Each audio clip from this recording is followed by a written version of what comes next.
The works of the painter Bram van Velde occupy a very special place within the collection in the Geneva Museum of Art and History.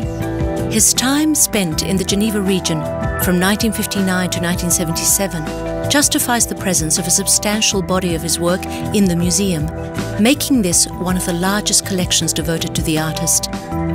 The restoration campaign carried out on 5 of his works was launched in 2010 when an exhibition devoted to Bram van Velde and his brother Geert was held at the Museum of Fine Arts in Lyon. Suite à l'exposition, c'était évidemment l'occasion de représenter en salle des œuvres de Bram van Velde. C'est un peintre foisonnant, un coloriste de grande qualité, quelqu'un qui cherche des effets de matière importants. 5 major works were treated in the Painting Conservation Studio of the Geneva Museum of Art and History. Its mission is to ensure the longevity of the museum's works, but these interventions also help to increase our knowledge of the artist's techniques. Quand nous avons commencé à traiter les tableaux de Bram van Velde, nous avons tout d'abord retiré un voile de poussière qui recouvrait de manière uniforme toute la surface des œuvres et assombrissait vraiment nettement la peinture. Plus particulièrement sur ce tableau, il y avait en dessous cette couche de poussière une couche de vernis qui avait été appliquée lors d'une ancienne intervention de restauration. Et ce vernis commençait à avoir une teinte légèrement blonde. Donc le vernis plus l'encrassement de surface créait vraiment tout un voile qui atténuait beaucoup la luminosité et les jeux de contraste colorés. A preliminary assessment of the state of the canvases meant that the right solvents could be chosen for cleaning the paintings, revealing the rich juxtaposition of materials employed by the artist.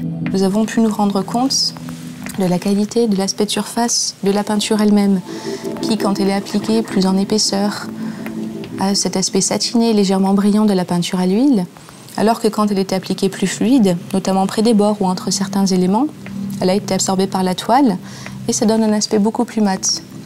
Donc selon le point de vue que l'on prend pour regarder la peinture, on voit certains éléments ressortir beaucoup plus brillants, même un petit peu en avant, et d'autres reculer parce qu'ils sont plus mats.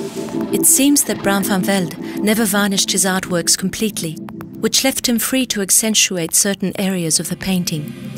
In this play of light and materials, the artist allows the canvas to show through, coating it with a thin, clear preparation and deliberately incorporating it into the composition. Cet autre tableau, qui est intitulé « Les masques Majorque », a été réalisé au début des années 30, vers 1933, par l'artiste. Nous avons traité certains défauts d'adhérence de la couche picturale, notamment, par exemple, au niveau de ce petit relief. Le manque d'adhérence avait provoqué un soulèvement qu'il a fallu consolider. The lifting away of the painting layer, the splits visible on the tacking edge, and even some of the small cracks are alterations inherent in the artist's technique. The relief effects in the paintings were created through the superimposition of acrylic and oil-based paint. Cette superposition a provoqué, en certains endroits, la formation d'un réseau de craquelures également prématurées, qui sont particulièrement dues à la technique de l'artiste et qui sont légèrement visibles, puisque les couches supérieures se sont légèrement écartées, laissant apparaître les couleurs qu'elles recouvraient jusqu'à présent. Mais là, il ne s'agit pas d'une altération qui met en danger l'état de conservation de l'œuvre. Elles sont légèrement visibles, mais pas suffisamment pour nécessiter une intervention ou une retouche de ces zones-là. At the beginning of the 20th century, the association of different materials opened the door to all kinds of possibilities, but the resulting alterations may appear again. The paintings will remain fragile and will have to be examined regularly.